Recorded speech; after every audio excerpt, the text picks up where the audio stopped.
This is funny. Ian Rapoport came out with a report earlier today saying that the Cowboys and QB Dak Prescott have a mutual understanding of his contract situation, with no offers from Dallas despite him being in a contract year. Owner Jerry Jones said, quote, we are where we are, locked and loaded for this year. No indication a deal is coming.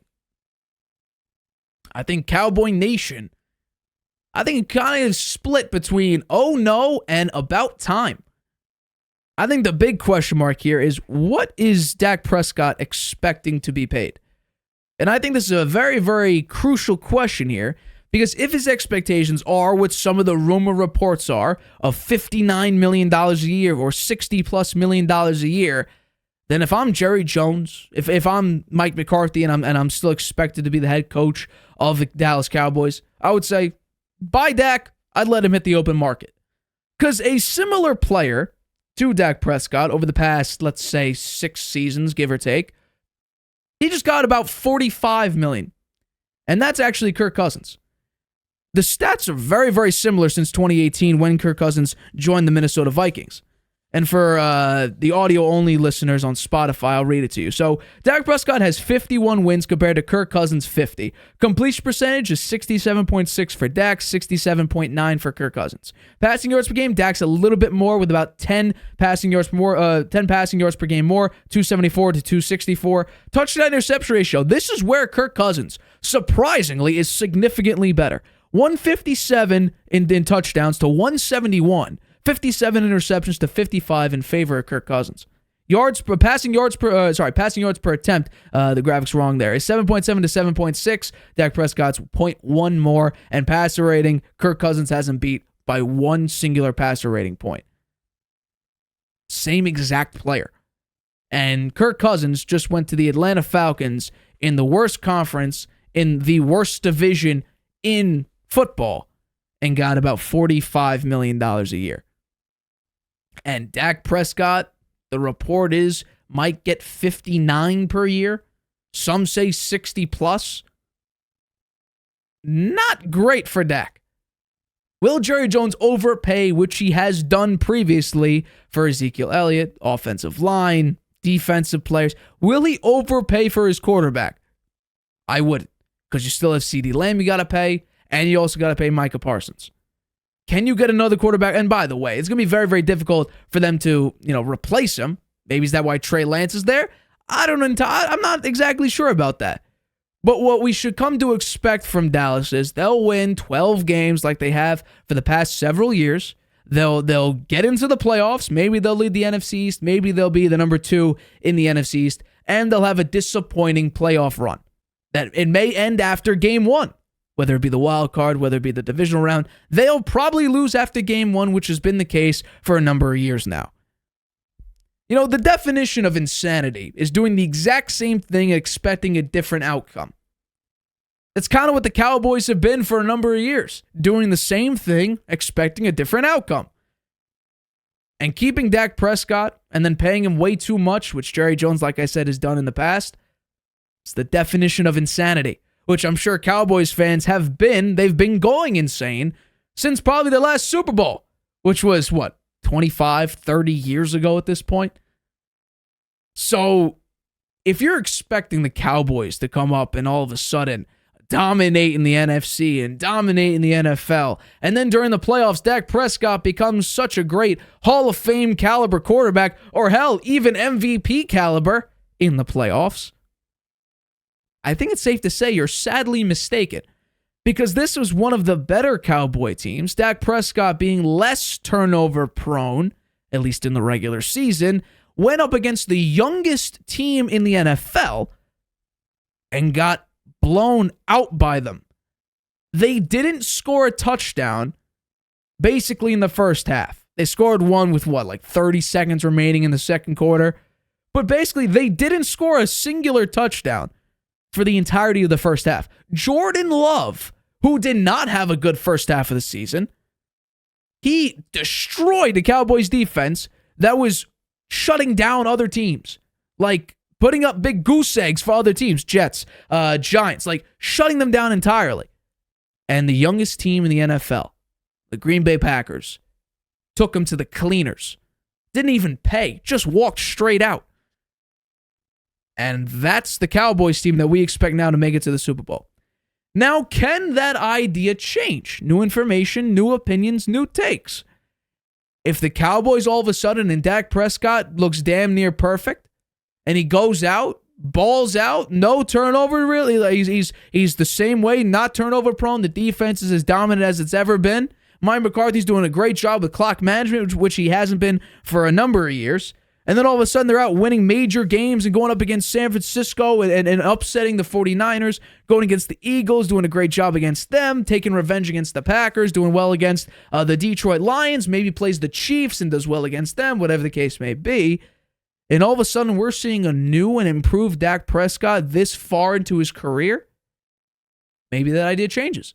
Maybe they go into the 2025 offseason and say, you know what, Dak, we'll give you the extension that you've been looking for. We'll give you the $59 million a year because he earned it for 1 year. Maybe they do that. But I think even then, it's too little too late. We've seen year after year after year of poor quarterback play, disappointing quarterback play. And that falls at the hands of Dak Prescott, who once again, in the playoffs, had a horrible game. Threw the game away. Interception after interception. The defense couldn't. This time it was different. Last year, the year prior, the defense did its job. Shut down Brock Purdy and the 49er offense. Dak just threw the game away a little too early and couldn't mount a comeback when it mattered the most. This season, it was the defense could not stop the youngest team in the NFL, and Dak Prescott had to try his very best to try to come back, but he was so poor early in the game that it didn't matter, how many quarters was left. Cowboys were never going to mount a comeback. So if I'm Jerry Jones, I take a look at history and say, have we been driving ourselves insane by doing the exact same things and expecting a different outcome? If the answer is yes, then you go into the offseason no matter the outcome. He could win a Super Bowl, which is very unlikely, and I think everybody understands that it's very unlikely, even though they're one of the top, Super Bowl teams.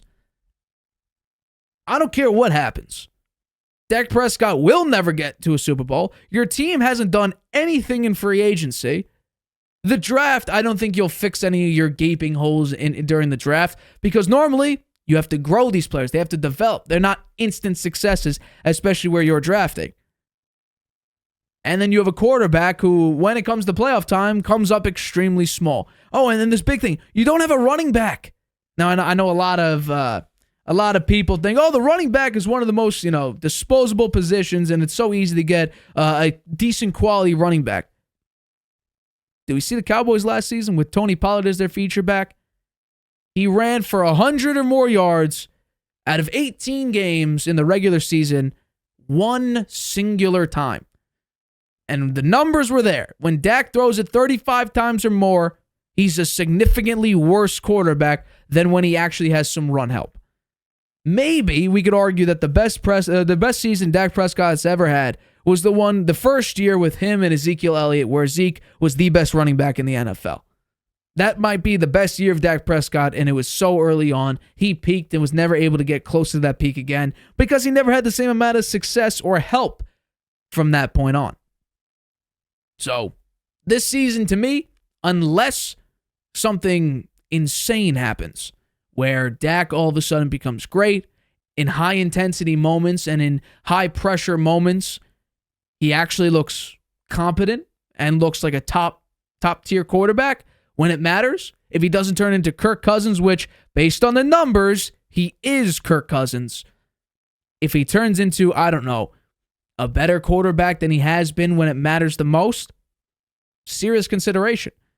But even if he has, let's say he makes it to the NFC Championship game and plays well, but let's say it's against Brock Purdy, and Brock Purdy has a minute and a half. Dak Prescott scores a game-winning, a go-ahead touchdown, a minute and a half left. Brock Purdy drives all the way down the length of the field and scores the game-winning touchdown. Then you might say, we'll extend him, but not at $59 million a year. Give him the Dak Prescott treatment, or give him the Kirk Cousins treatment. Let's start with low 4, but not let it get as high as like 5.5.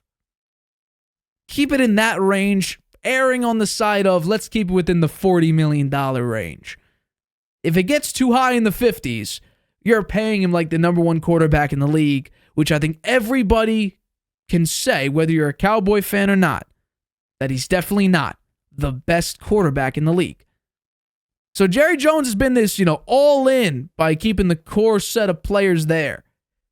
It really looks like if that's his definition of all in, then this might be the last season that the Cowboys go all in with this group. This is Dak's last chance. The fact that the Cowboys, and this is the report saying, that they all are aware of his contract situation is doing nothing to change it. It kind